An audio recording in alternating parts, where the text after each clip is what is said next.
besar kasih setiamu bagi kami Tuhan. Kami mengingat terus kasih-Mu, pengorbanan-Mu, bilur-Mu, salib-Mu yang menebus kami ya Bapa.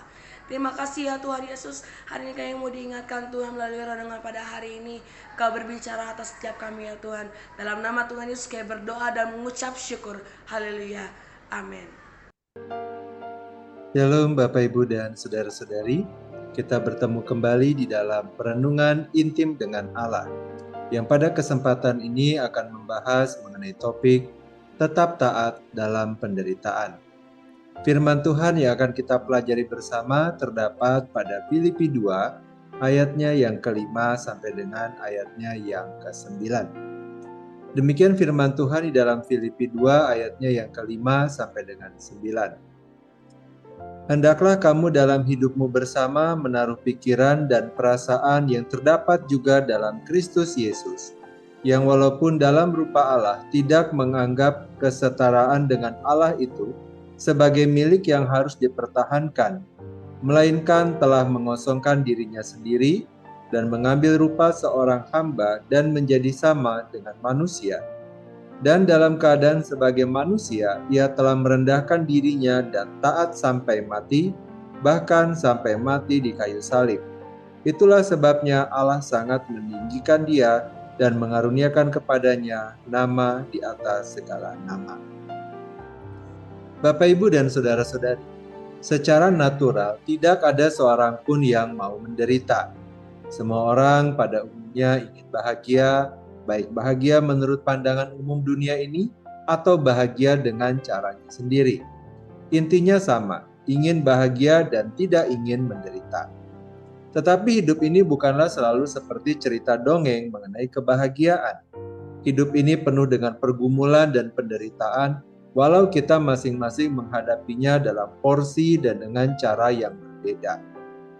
Penderitaan adalah sesuatu yang natural terjadi dalam hidup kita, walau bukan merupakan rancangan kehidupan Allah. Misal, penderitaan dalam lingkungan pekerjaan, usaha, keluarga, dan sebagainya. Penderitaan adalah hasil dari kejatuhan manusia dalam dosa dan merupakan konsekuensi dari dosa yang dilakukan manusia terhadap Allah. Di dalam Roma 5 ayat 12 dikatakan, sebab itu sama seperti dosa telah masuk ke dalam dunia melalui satu orang, dan melalui dosa itu juga maut. Demikianlah maut itu telah menjalar kepada semua orang, karena semua orang telah berbuat dosa. Kemudian di dalam 1 Korintus 15 ayat 21 dikatakan, sebab sama seperti maut datang karena satu orang manusia, demikian juga kebangkitan orang mati datang karena satu orang manusia. Penderitaan ada dalam hidup kita karena kita hidup di dalam dunia yang rusak. Memang benar beberapa penderitaan disebabkan oleh dosa dan pilihan-pilihan salah yang kita buat. Tetapi ada juga penderitaan yang terjadi bukan karena kesalahan kita, tetapi disebabkan oleh dunia yang telah jatuh dalam dosa. Aspek penderitaan ini seharusnya mendorong kita untuk merindukan dunia yang lebih baik, dunia yang telah ditebus dan dibebaskan dari dosa, dunia yang suatu hari nanti akan ditegakkan. Roma 8 ayat 19 sampai dengan 23 mengatakan demikian.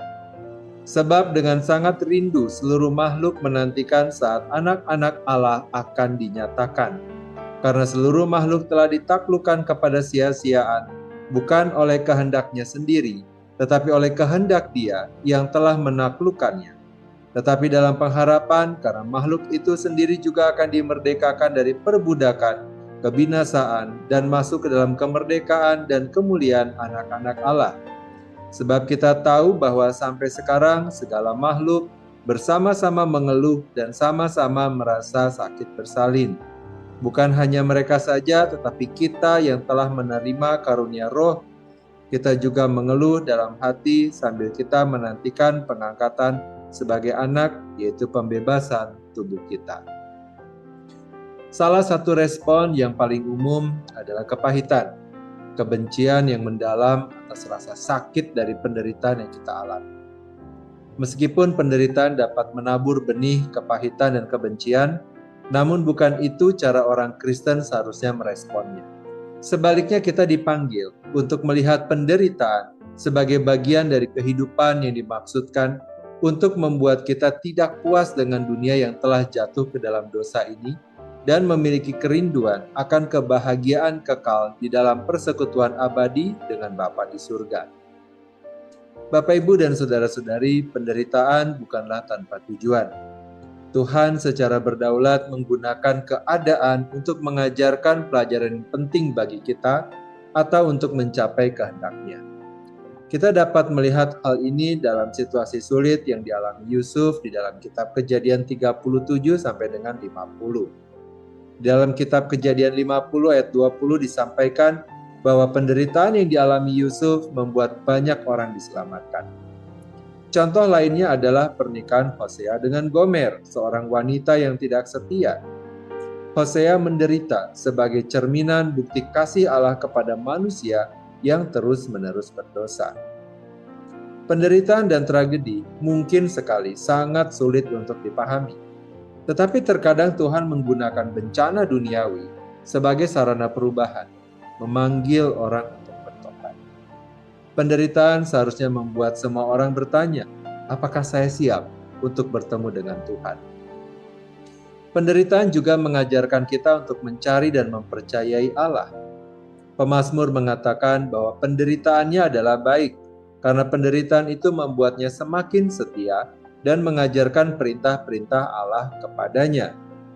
Dengan bersandar pada Alkitab, orang Kristen dapat belajar menanggapi penderitaan dengan cara-cara yang benar.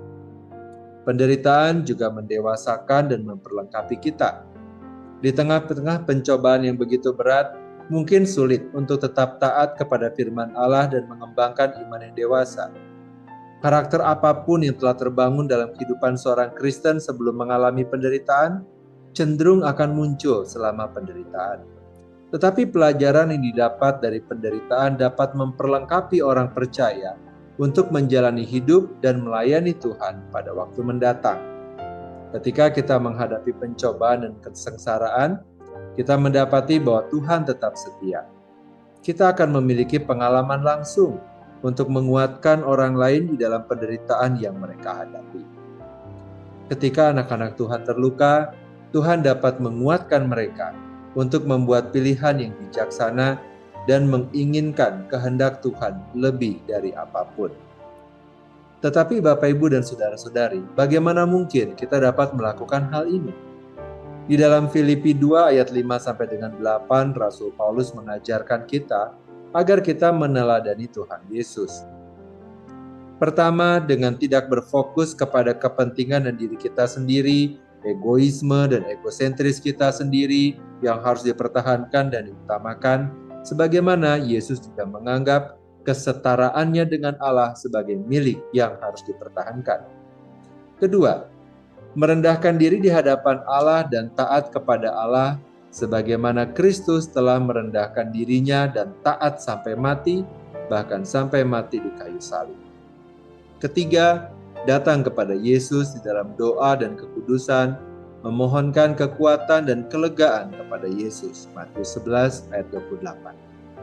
Jangan mengandalkan manusia, baik itu orang lain maupun diri kita sendiri. Andalkanlah Tuhan.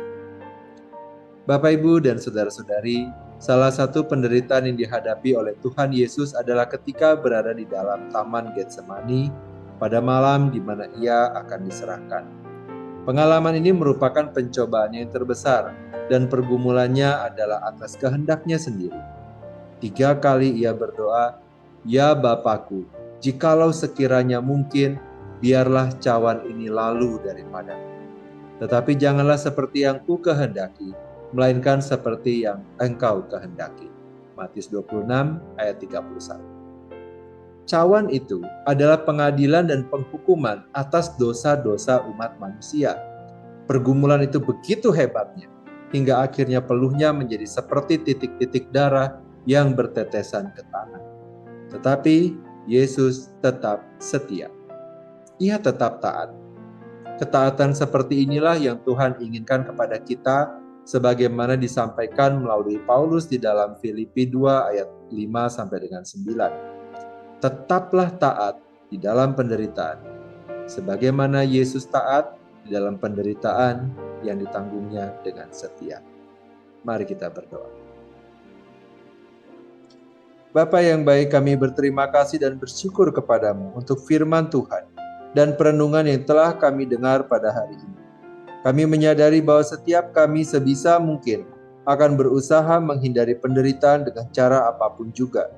Tetapi di dalam perenungan ini kami menyadari bahwa bahkan di dalam penderitaan yang kami rasakan, Tuhan tidak pernah meninggalkan kami dan ada maksud Tuhan di dalamnya, walau seringkali kami tidak mudah untuk menerima hal tersebut.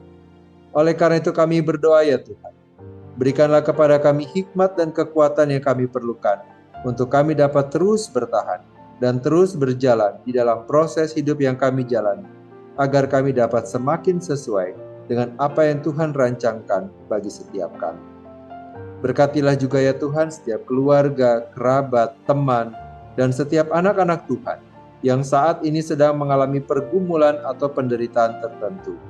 Berikanlah juga kekuatan kepada mereka yang membutuhkan, agar mereka pun dapat bertahan dan melalui penderitaan yang mereka hadapi dengan baik. Terima kasih Tuhan untuk semua kebaikan. Kini kami mohonkan kepadamu, kiranya segala kebaikan dari Allah Bapa, cinta kasih dari Tuhan Yesus, serta persekutuan dengan Allah Roh Kudus menyertai kami, sampai kedatangan Tuhan yang kedua kali. Terima kasih Bapa, di dalam nama Tuhan Yesus kami berdoa. Amin. Demikianlah pembacaan firman Tuhan dan perenungan intim dengan Allah pada hari ini. Sampai bertemu kembali di dalam pembacaan firman Tuhan dan perenungan intim dengan Allah berikutnya. Tuhan Yesus memberkati.